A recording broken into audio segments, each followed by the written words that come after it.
राधे राधे साथियों। उत्कर्ष की online classes में आपका बहुत बहुत हार्दिक अभिनंदन, बहुत बहुत स्वागत। विद्वानों, आज हम और आप कारक प्रकरण के अंतर्गत करण कारक का अध्ययन करेंगे और करण कारक में कौन सी विभक्ति होती है? तृतीया। तो हम क्या पढ़ रहे हैं? सबसे पहले कारक, और कारक में भी कारक के अंतर्गत कौन सा कारक? करण कारक। और करण कारक में कौन सी विभक्ति होती है? तृतीया, तृतीया विभक्ति।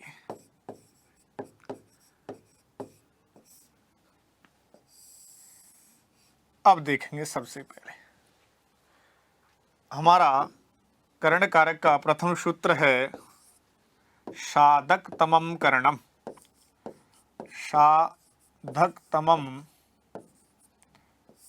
साधकतमं करणम।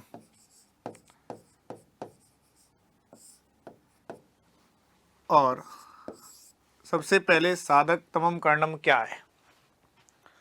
साधकतमं करणम और साधकतमं करणम क्या है? दूसरी बात, करण किसे कहते हैं? करण में कौन सी विभक्ति होती है?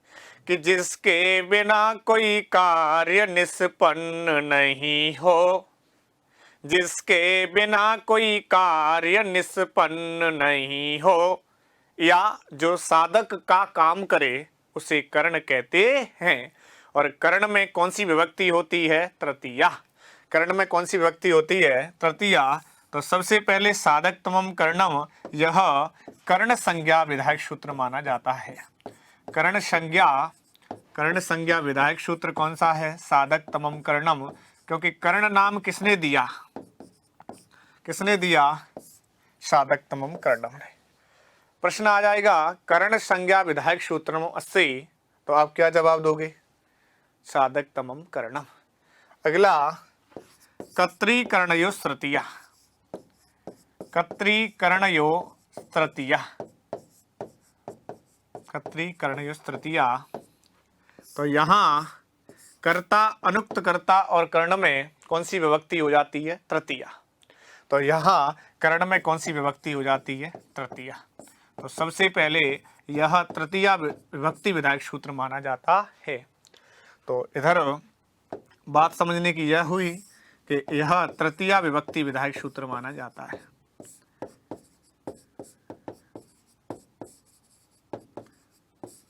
तृतीया विभक्ति विधायक सूत्र कौन सा हुआ? कर्तृकरणयो तृतीया। और कर्ण संज्ञा विधायक सूत्र कौन सा हुआ? साधकतमं करणम। ये दोनों प्रश्न बहुत महत्वपूर्ण हैं और आपको ये जरूर ध्यान करनी है, क्योंकि यह परीक्षा के अंतर्गत जैसी वरिष्ठ अध्यापक और व्याख्याता की परीक्षा होती है, प्रश्न आ जाता है कि कर्ण संज्ञा विधायक सूत्रम अस्ति, तो आपका साधकतमं करणम। इधर तृतीया विभक्ति विधायक सूत्रम अस्ति, तो कर्तृकरणयो तृतीया। जैसे उदाहरण, शिव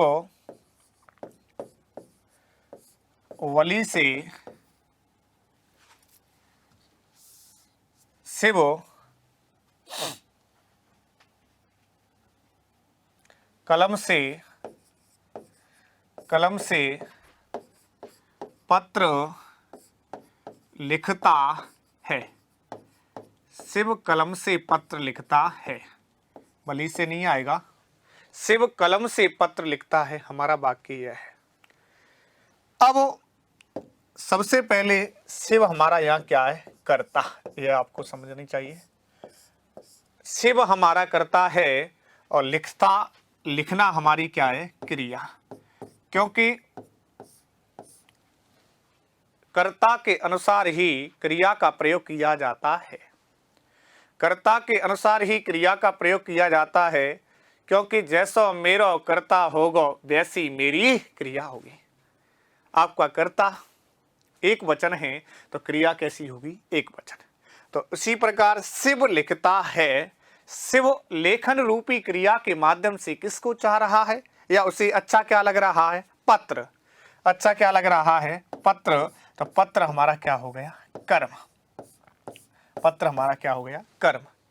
अब कर्ण किसे कहते हैं कि जिसके बिना कोई कार्य निष्पन्न नहीं हो, या जो साधक का काम करे, साधने का काम करे, उसे कर्ण कहा जाता है। विद्वानों से वो लेखन रूपी क्रिया के माध्यम से पत्र को चाह रहे हैं, उन्हें पत्र अच्छा लग रहा है।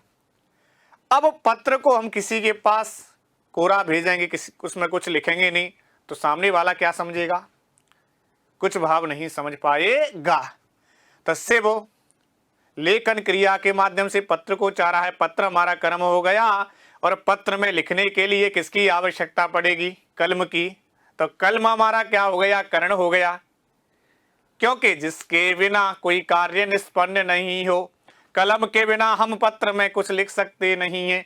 कलम होगी जब ही उसमें लिखा जाएगा, अपने भाव जब ही उसमें लिखे जाएंगे। तो कलम हमारा क्या हो गया, कर्ण हो गया।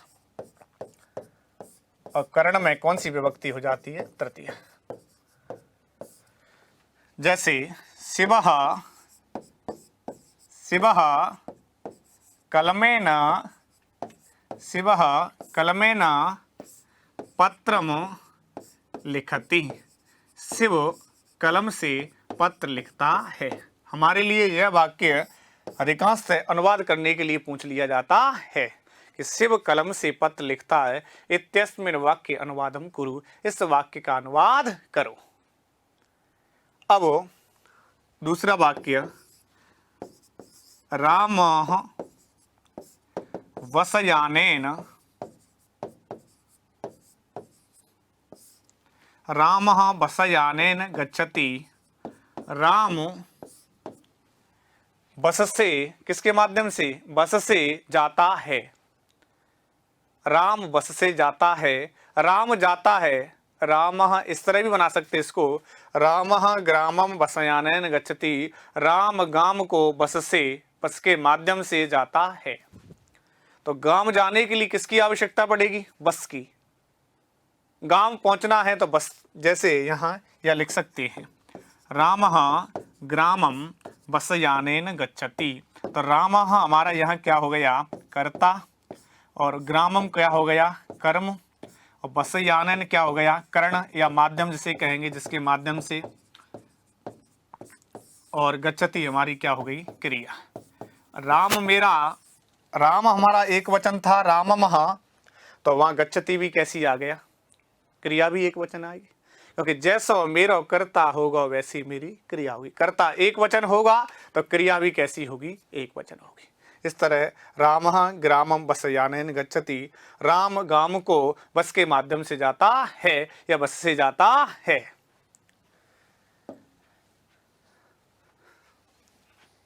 तृतीया विभक्ति, दूसरा सूत्र है आपका, सहयुक्ते, सहयुक्ते अप्रधाने, सहयुक्ते अप्रधाने।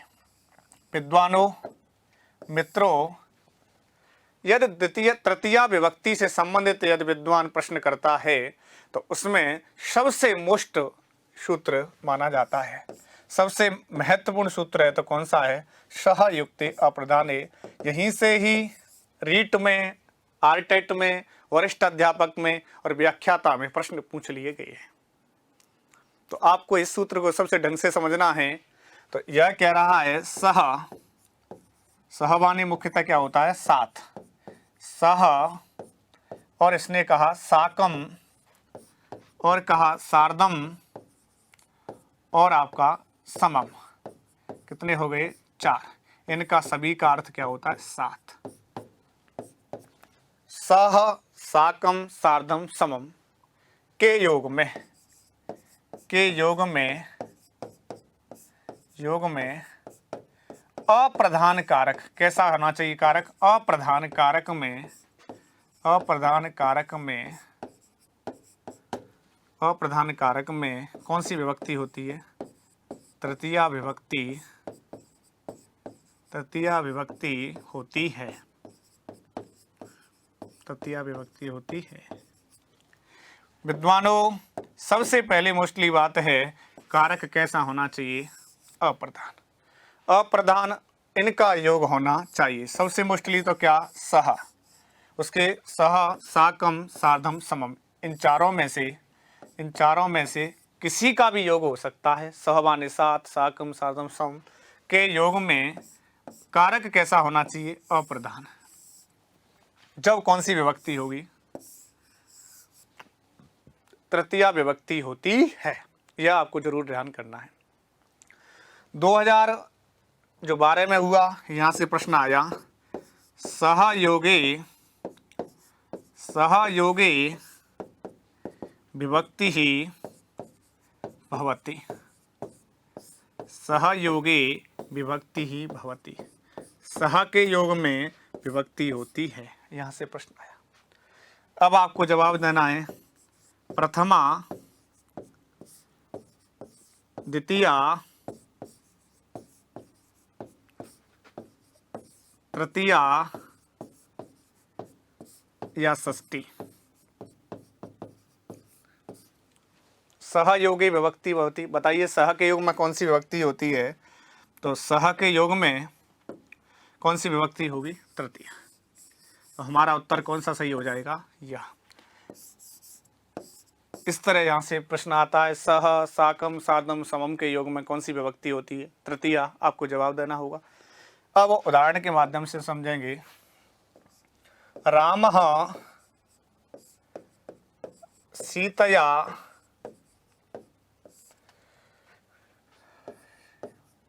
सह वनम गतवान।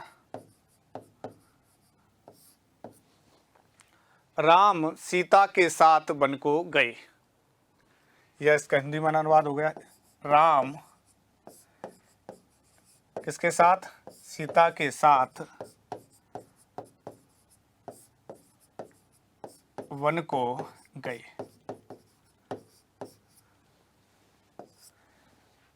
राम सीता के साथ वन को गए, यह हिंदी अनुवाद है।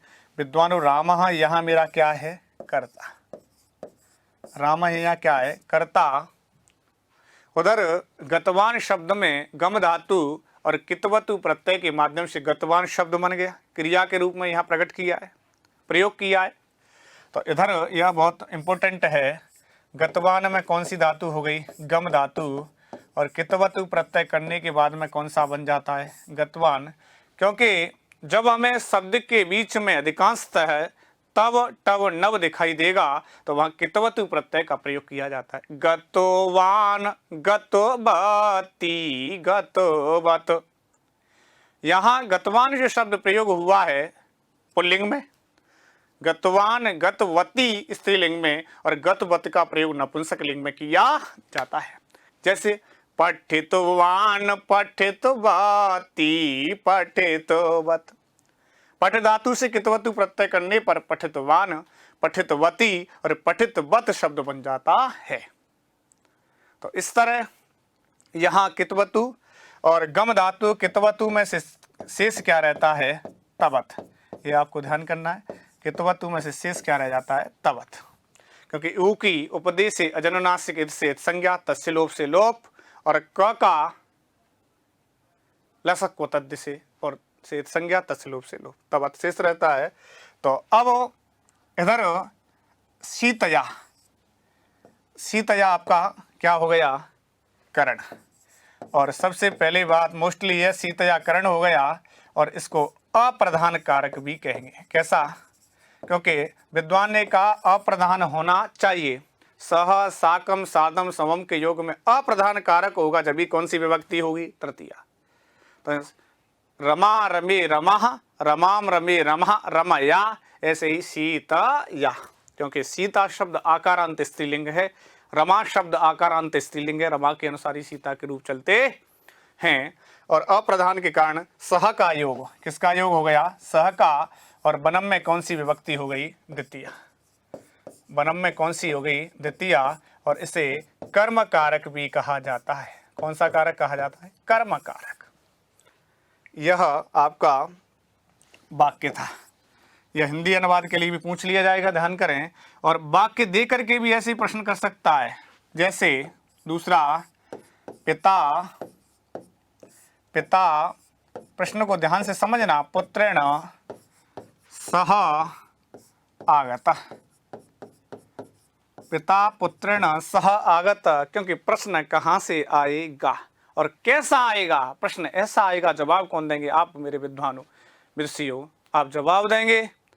अब आपके लिए आ गया पिता पुत्रेण सह आगत, पिता पुत्र के साथ आया। हिंदी में अनुवाद हो गया, आपके लिए भी पूछ लिया जाएगा, पिता पुत्र के साथ आया, अनुवाद करो। अब यहां प्रश्न आपके लिए आ सकता है, रेखांकित शब्द से योगे, रेखांकित शब्द के योग में विभक्ति होती है, रेखांकित शब्द के योग में विभक्ति है, ऐसे आ गया।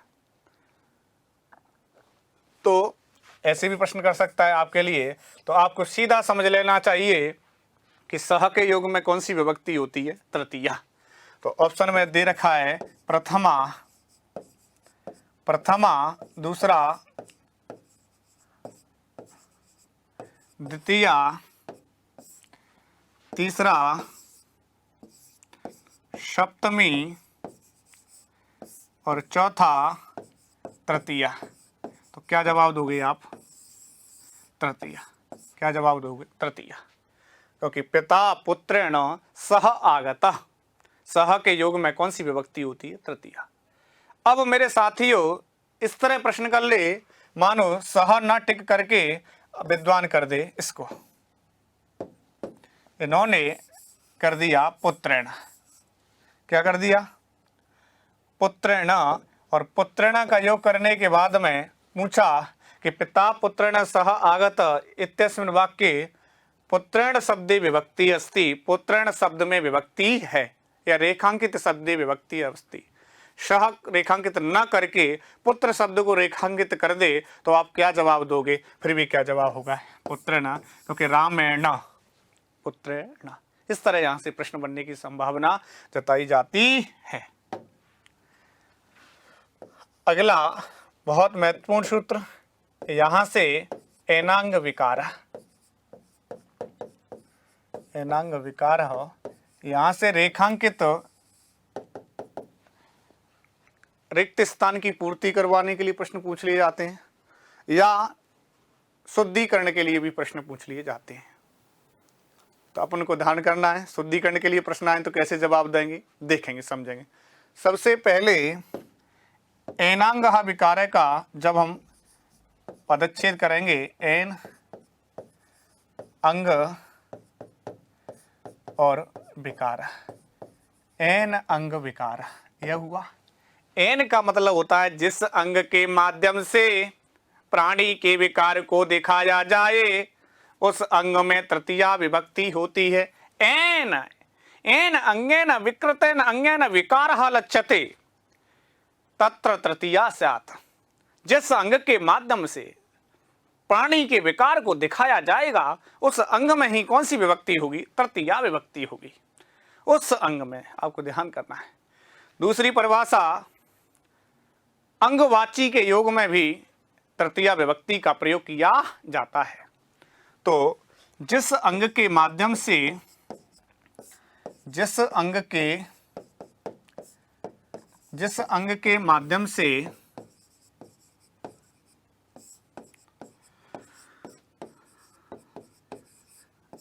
प्राणी के, जिस अंग के माध्यम से प्राणी के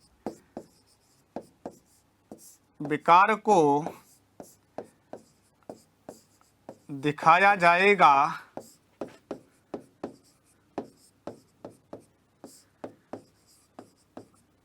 उस अंग में कौन सी विभक्ति होती है? तृतीया।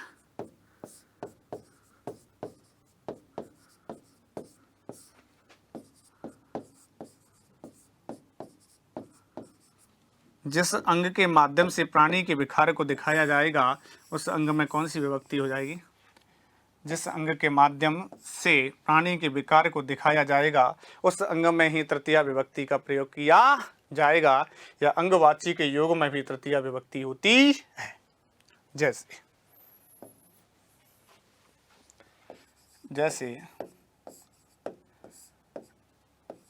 अक्षणा काणः, आंख से कैसा है काणा।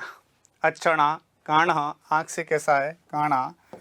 पादेन खंजः, पादेन खंजः, पैर से कैसा है लंगड़ा, पैर से कैसा है लंगड़ा। कर्णाभ्याम बधिरः, कान से कैसा है बहरा, कानों से कैसा है बहरा, क्योंकि कानों से कैसा है बहरा, दो कान है। कर्णाभ्याम बधिरः।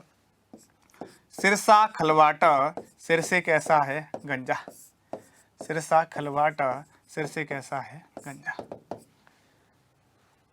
आंख से काना, पैर से लंगड़ा, कानों से बहरा, सिर से गंजा।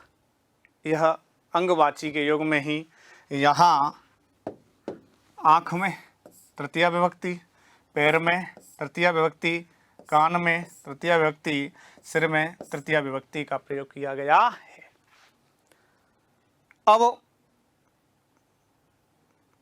जैसे ही यहाँ से शुद्ध करो ऐसे भी प्रश्न दे देता है, या इनमें से शुद्ध कौन सा है ऐसे भी दे देता है, तो आपको यह ध्यान करना है कि अंगवाची के योग में तृतीया विभक्ति होती है, और जब इस तरह के वाक्य जहाँ दिखाई देंगे तो वहाँ उनमें कौन सी विभक्ति का प्रयोग करना है, तृतीया का कौन से कारक का प्रयोग करना है, कर्ण कारक का प्रयोग करना होगा। क्लियर बात? बोलो एक बार राधे राधे। बोलो वृंदावन बिहारी लाल की जय, राधा रानी की जय, जय जय श्री राधे श्याम। अगला सूत्र है, अगला सूत्र है आपका पांचवा, इत्थम भूत लक्षणे, इत्थम भूत लक्षणे।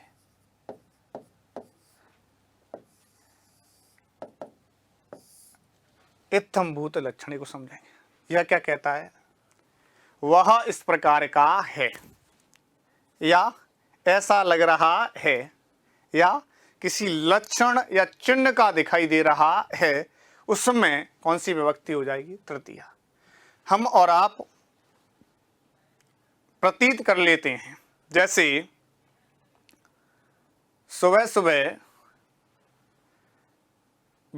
7 बजे के करीब, 7 बजे जैसे ही एक सी ड्रेस वाले विद्यार्थी दिखाई देते हैं, एक सी ड्रेस पहने हुए विद्यार्थी दिखाई देते हैं, तो हम कल्पना कर लेते हैं तो ये कौन है? छात्र हैं।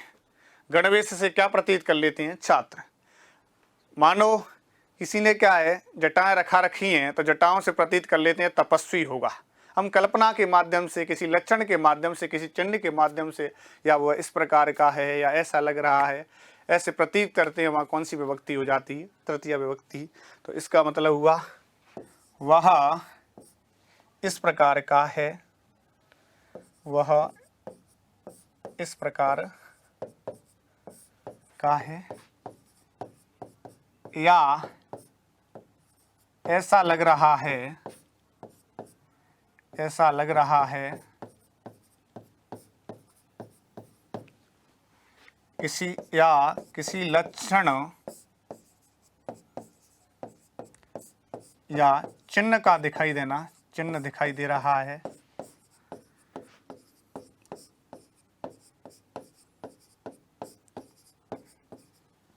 उसमें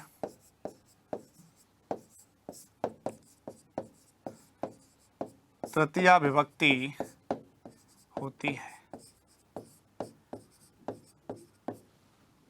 उसमें कौन सी विभक्ति हो जाती है? तृतीया। वह इस प्रकार का है, या ऐसा लग रहा है, या किसी लक्षण या चिन्ह दिखाई दे रहा है, उसमें उस लक्षण या चिन्ह में कौन सी विभक्ति हो जाएगी? तृतीया विभक्ति हो जाती है। उस लक्षण या चिन्ह वह इस प्रकार का है, ऐसा लग रहा है, किसी लक्षण या चिन्ह का दिखाई देना, उसमें तृतीया विभक्ति। जैसे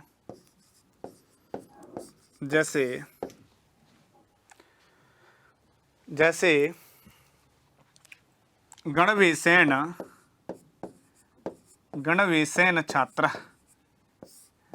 गणवेशेन छात्र। गणवेश से क्या प्रतीत होते हैं? छात्र। गणवेशेन छात्र, जिन्होंने गणवेश पहन रखी है उससे क्या प्रतीत हो जाते हैं? छात्र। गणवेश है ना छात्र, इसलिए गणवेश शब्द में कौन सी विभक्ति हुई? तृतीया। और यहाँ कौन सा कारक हुआ? कर्ण कारक। यहाँ तृतीया विभक्ति और कारक का नाम कर्ण कारक। अगला, जैसे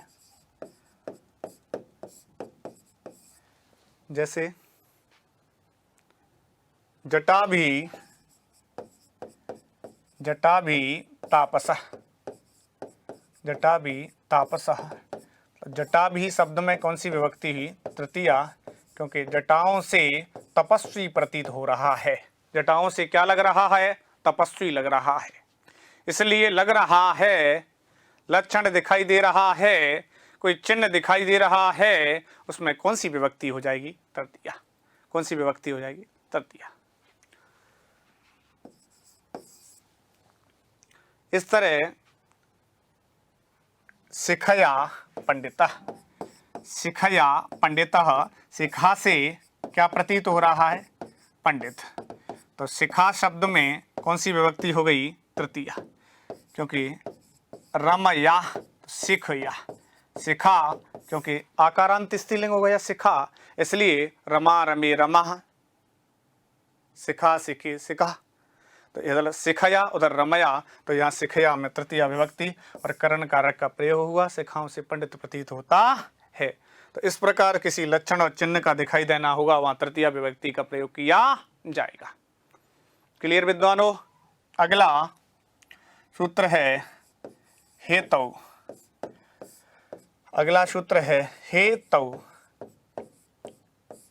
हेतु तृतीया विभक्ति का अंतिम सूत्र है हेतु।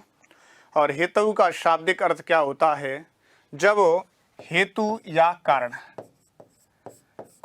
कोई कारण होगा, जब उस कारण में कौन सी विभक्ति होगी? तृतीया विभक्ति का प्रयोग किया जाएगा। हेतु या कारण में कौन सी विभक्ति होगी? तृतीया। आप उत्कर्ष में पधारे, 33 जिलों के विद्यार्थी यहाँ पधारे मानो पढ़ने के लिए।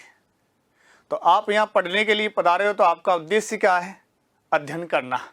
आपका उद्देश्य है कि रीट की परीक्षा पास करना, रीट में अच्छे अंक लाना। तो यहाँ बचने का कारण आपका अध्ययन है, रीट की परीक्षा पास करना है। तो सह अध्ययनेन बसति। सह अध्ययनेन बसति, यहाँ बचने का कारण क्या हुआ? आपका अध्ययन। तो अध्ययन शब्द में कौन सी विभक्ति हो गई? तृतीया। दूसरा, पुत्रेण हर्षः। पुत्रेण हर्षः, या हर्ष का कारण क्या हुआ? पुत्र का उत्पन्न होना। तो पुत्र शब्द में कौन सी विभक्ति हुई? तृतीया। तो जब इस तरह प्रश्न भी आ जाता है हेतु अर्थे विभक्ति ही भवति, हेतु के योगे विभक्ति भवति या कारण योगे विभक्ति भवति, तो आप क्या जवाब देंगे? तृतीया। हेतु के योग में या कारण में तृतीया विभक्ति का ही प्रयोग किया जाता है। ये आपको ध्यान करना जरूर। तो ये आपकी कौन सी विभक्ति थी? तृतीया विभक्ति और कर्ण कारक। अब हम कौन सा कारक पढ़ेंगे? अब हम संप्रदान कारक का अध्ययन करेंगे। और संप्रदान कारक में कौन सा विभक्ति होती है? चतुर्थी विभक्ति। संप्रदान कारक में कौन सी विभक्ति होती है? चतुर्थी विभक्ति।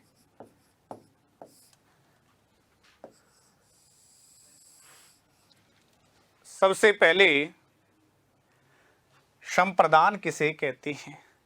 संप्रदान किसे कहते हैं? कि सम्यक प्रदीयते यस्मै ततः संप्रदानम। सम्यक प्रदीयते यस्मै ततः संप्रदानम। किसी को संतुष्ट करना ही क्या कहलाता है? संप्रदान। या किसी को खुश करना क्या कहलाता है? संप्रदान। तो दान के कर्म के माध्यम से जिसको खुश या संतुष्ट किया जाता है उसे क्या कहते हैं? संप्रदान कहते हैं। दान रूपी कर्म होना चाहिए। जैसे सबसे पहले सूत्र है कर्मणा यमभि कर्मणा यम विप्रेति सह संप्रदानम। कर्मणा यम विप्रेति सह संप्रदानम। यह सूत्र यही कहता है, सबसे पहले तो यह संप्रदान संज्ञा विधायक सूत्र, संप्रदान संज्ञा विधायक सूत्र माना जाता है। तो पहला ही प्रश्न बनता है कि संप्रदान संज्ञा विधायक सूत्र कौन सा है, तो आप कौन सा जवाब देंगे? कर्मणा यम विप्रेति सह संप्रदान। कर्मणा यम विप्रेति सह संप्रदान, संप्रदान संज्ञा विधायक सूत्र माना जाता है। अब संप्रदान किसे कहते हैं कि दान के कर्म के माध्यम से, दान रूपी कर्म होना चाहिए, दान के कर्म के माध्यम से, दान के कर्म के माध्यम से जिसको खुश या संतुष्ट किया जाता है,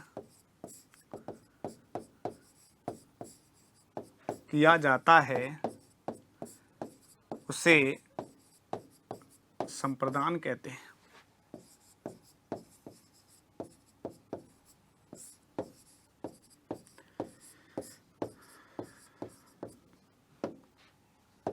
उसे संप्रदान कहते हैं।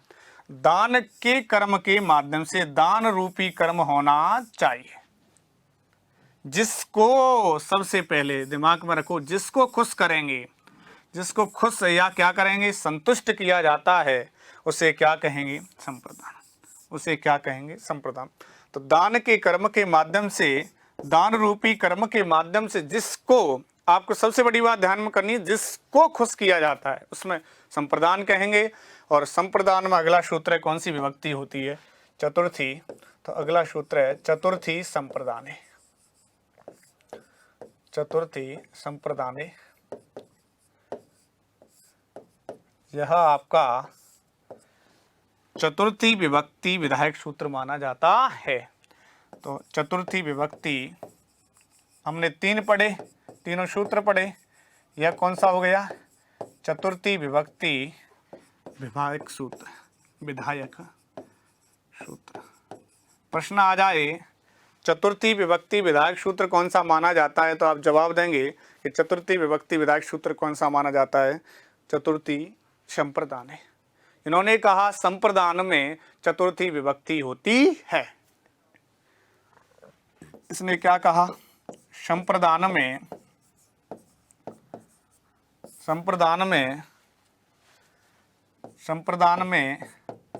चतुर्थी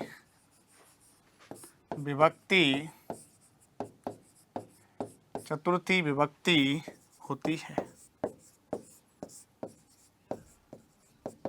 संप्रदान में कौन सी विभक्ति होती है? चतुर्थी। संप्रदान में चतुर्थी विभक्ति होती है। बात क्लियर हुई? देखो दोस्तों, उदाहरण के माध्यम से समझें। उदाहरण है, आपके लिए अधिकांश से अनुवाद करने के लिए पूछा जाता है। उदाहरण है कि राजा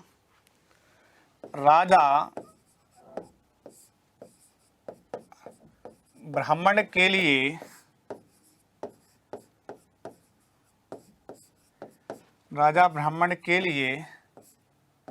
धन देता है।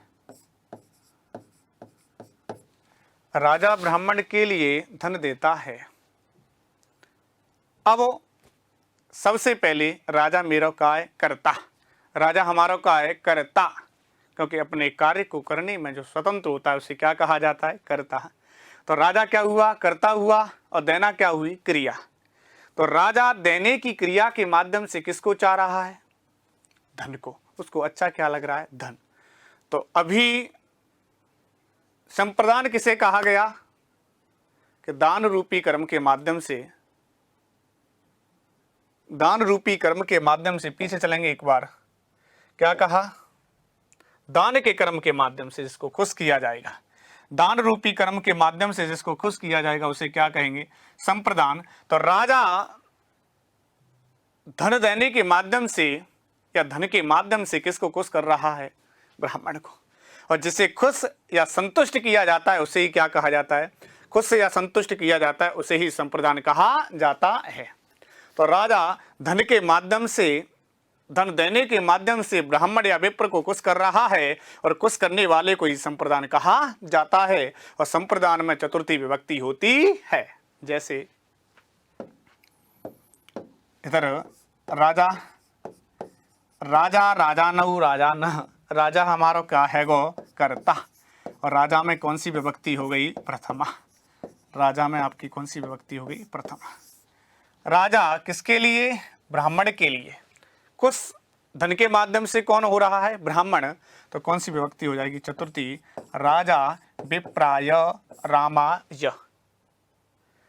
विप्राय में कारक कौन सा हो गया? संप्रदान। और विभक्ति कौन सी हो गई? चतुर्थी। इधर धन हमारा क्या हो गया? कर्म। तो कर्म में कौन सी विभक्ति होगी? तो राजा विप्राय धनम और ददाती क्या हो गई? क्रिया, क्योंकि ददाती दत्तः ददति। इधर धन क्या हो गया? कर्म। और कर्म में कौन सी विभक्ति? द्वितीया। इधर ददाती क्या हो गई? क्रिया। ददाती क्या हो गई? क्रिया। तो अपना जो संप्रदान की परिभाषा थी वो एकदम क्लियर हो गई कि कर्ता दान रूपी कर्म के माध्यम से जिसको कुछ कर रहा है, कुछ कौन हो गया? ब्राह्मण हो गया, विप्र हो गया। तो उसमें कौन सी विभक्ति हो गई? चतुर्थी। इसलिए राजा विप्राय धनम ददाति, प्रश्न इस तरह भी आ जाता है, राजा विप्राय धनम ददाति इत्यस्मिन् वाक्ये रेखांकित शब्दे विभक्ति अस्ति। रेखांकित शब्द में विभक्ति है। तो विद्वानों रेखांकित शब्द हो गया कौन सा? विप्र। तो विप्र में कौन सी विभक्ति हो जाएगी? चतुर्थी। अब अगला वाक्य है पिता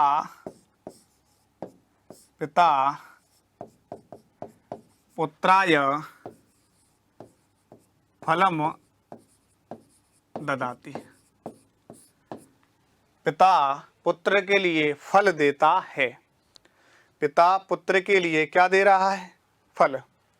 अब आपको देखो, राजा विप्राय धनम ददाति, पहले एक बार और समझेंगे इसको।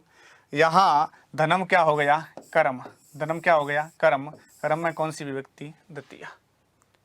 इधर विप्राय में संप्रदान कारक विभक्ति कौन सी? चतुर्थी। राजा क्या हुआ? कर्ता। तो कर्ता में कौन सी? प्रथमा।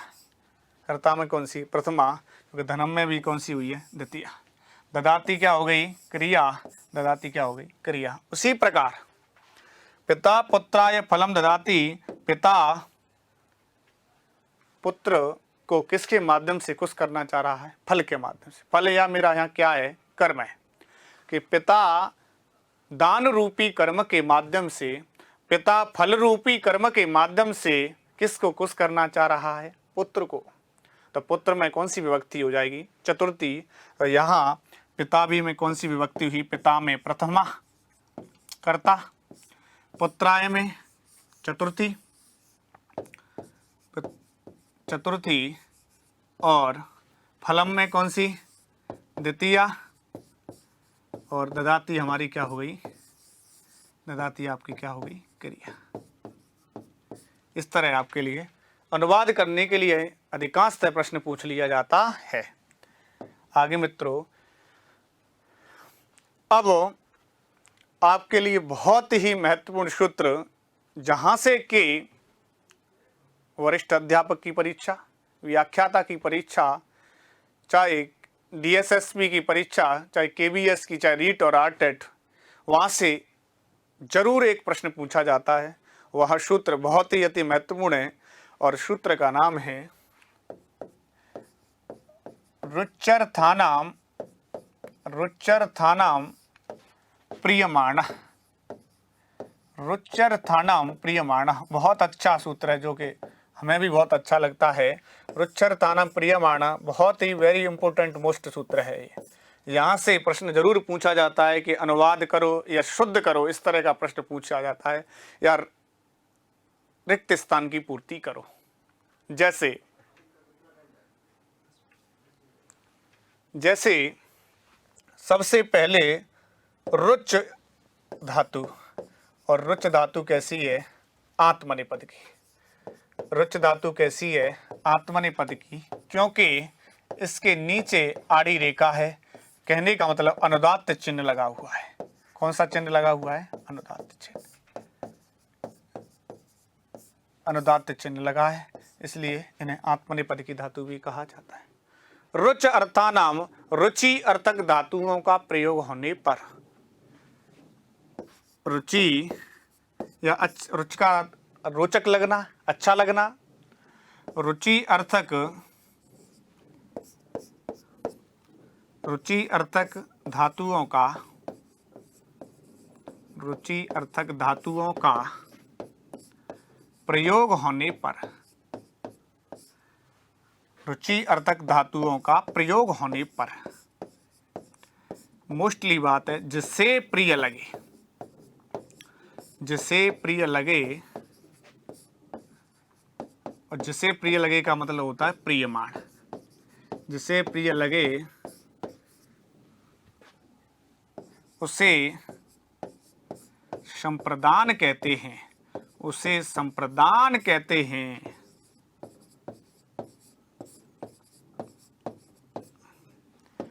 रुचि अर्थक धातु होनी चाहिए। रुच धातु या रुचि अर्थक जिसके अर्थ होते हैं वो धातु होनी चाहिए। जिसे प्रिय लगे, सबसे मुश्किल बात, जिसे प्रिय लगे उसे प्रियमाण कहते हैं। जिसे प्रिय लगे उसे प्रियमाण कहते हैं। आप लोग हमेशा क्या करते हो? जिसे प्रिय लगे में चतुर्थी न करके जो प्रिय लगे उसमें कौन सी विभक्ति कर देते हैं? चतुर्थी। और आपका प्रश्न क्या हो जाता है? गलत।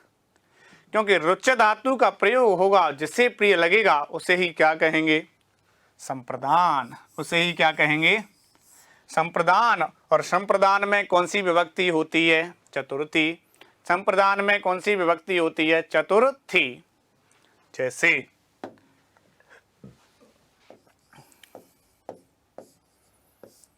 बालक को लड्डू अच्छे लगते हैं, बालक को लड्डू अच्छे लगते हैं, तो बालकाय मोदकाः रोचन्ते, बालकाय मोदकाः रोचन्ते वाक्य आ गया। विद्वानो मोदकः मोदकौ मोदकाः रामः रामौ रामा, मोदकः मोदकौ मोदकाः। प्रथमा विभक्ति बहुवचन, उधर क्रिया भी कैसी आएगी? प्रथमा विभक्ति पुरुष बहुवचन प्रथम पुरुष। रोचते रोचेते रोचन्ते, क्योंकि जैसा मेरो करता होगा वैसी मेरी क्रिया होगी। कर्ता मेरो बहुवचन है तो क्रिया कैसी आएगी? बहुवचन। रुच धातु का प्रयोग हो, जिसे प्रिय लगे उसे क्या कहेंगे? संप्रदान। अब लड्डू किसको अच्छे लग रहे हैं? बालक को। लड्डू किसको अच्छे लग रहे हैं? बालक को। तो बालक में कौन सी विभक्ति हो जाएगी? चतुर्थी। बालक में कौन सी हो जाएगी? तो यहां बालकाय में कारक कौन सा हुआ? संप्रदान। विभक्ति कौन सी हुई? चतुर्थी। मोदकाः क्या हुआ? कर्ता। और कर्ता में कौन सी? प्रथमा। प्रथमा भी कौन सा है? बहुवचन। उधर रोचन्ते क्रिया, और ये भी कैसी है? प्रथम पुरुष बहुवचन। प्रथम पुरुष बहुवचन। अब विद्वानों, अब जैसे ही अपन सेकंडेट और वरिष्ठ अध्यापक जैसे सेकंडेट और लेक्चरर की बात करें, प्रश्न आता है बालकाय मोदकाः रोचन्ते, बालकाय मोदकाः रोचन्ते इत्यस्मिन् वाक्ये, इत्यस्मिन् वाक्ये प्रियमाण शब्दः अस्ति, प्रियमाण शब्दः अस्ति, प्रियमाण शब्दः अस्ति। और प्रियमाण का मतलब क्या होता है? वरिष्ठ अध्यापक में व्याख्याता में इस तरह प्रश्न आ जाता है। प्रियमाण का मतलब होता है जिसे प्रिय लगे। अब ऑप्शन में होंगे आपके लिए मोदकाः, इधर बालकाय, इधर रोचन्ते और इधर सर्वे। तो आपको क्या जवाब देना है? बालकाय मोदका रोचन्ते, इसमें अब क्या जवाब देना है आपको? तो मैं बता चुका हूं कि प्रियमाण का मतलब होता है जिसे प्रिय लगे, और यहाँ लड्डू किसको प्रिय लग रहे थे? बालक को। तो बालक में कौन सी विभक्ति होगी? चतुर्थी, क्योंकि जिसे प्रिय लगे उसे संप्रदान कहते हैं, और संप्रदान में कौन सी विभक्ति हो जाएगी? चतुर्थी। तो यहाँ प्रियमाण शब्द कौन सा हो गया? बालक है। इस तरह का प्रश्न वरिष्ठ अध्यापक और लेक्चरर में पूछा जाता है विद्वानों। इत्यस्मिन् वाक्य में, इस वाक्य में प्रियमाण शब्द है तो कौन सा हो गया? बालक है। प्रियमाण शब्द कौन सा हो गया? बालक है। जैसे अगला,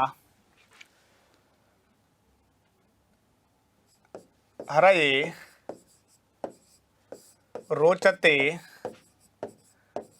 भक्ति। हरये रोचते भक्ति।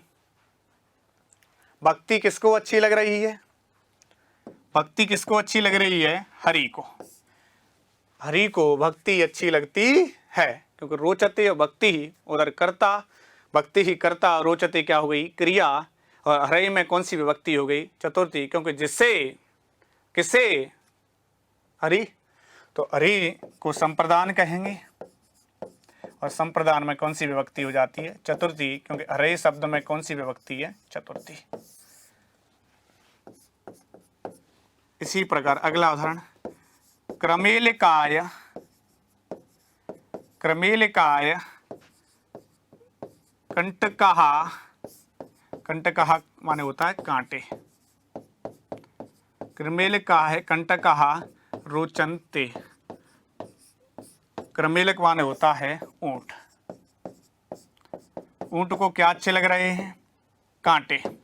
ऊंट को क्या अच्छे लग रहे हैं? कांटे। कंटकः, कंटक ऊ कंटकः, बहुवचन। कंटकः क्या हो गया? बहुवचन, क्योंकि कर्ता है और प्रथमा विभक्ति बहुवचन। रोचते रोचे एते रोचन्ते, बहुवचन हो गया, क्योंकि कर्ता बहुवचन है, क्रिया कैसी आएगी? बहुवचन। कांटे किसको अच्छे लग रहे हैं? तो ऊंट को, क्योंकि जिसे अच्छा लगेगा रुच धातु का प्रयोग होगा, जिसे प्रिय लगेगा उसे हम क्या कहेंगे? संप्रदान कहते हैं, क्योंकि रुच धातु का प्रयोग हुआ है। तो क्रमेलिका है माने होता है ऊंट, और इसमें कौन सी विभक्ति हो गई? चतुर्थी। तो विद्वानों, और कौन सा कारक हो गया? संप्रदान। इस तरह पूछ लिया जाता है क्रमेलिकाय को अंडरलाइन करके कि इत्यस्मिन् वाक्ये कारकः अस्ति, ऐसे भी पूछ लिया जाता है इस वाक्य में कारक है कर्ता, कर्म, कर्ण, संप्रदान। तो कारक कौन सा होगा? संप्रदान, क्योंकि रुच धातु का प्रयोग होगा, वहां चतुर्थी विभक्ति होगी, और संप्रदान कारक होता है। तो एक बार बोलेंगे, बोलो वृंदावन बिहारी लाल की जय, राधा रानी की जय, कृष्णाय वासुदेवाय हरये परमात्मनः प्रणतः क्लेशनाशाय गोविंदाय नमो नमः, गोविंदाय नमो नमः। Radhe Radhe. Click on the subscribe button to subscribe to our channel. Press the bell icon on the YouTube app and never miss another update. Download Karsh app from Google Play Store. Karsh app is one-stop solution for your competitive exam preparation with lots of unique and amazing features like create your own custom test, add YouTube videos in app library, add web reference link for quick revision, make your own custom flashcards. For each chapter, you can give online test and analyze your performance. So download Karsh app now.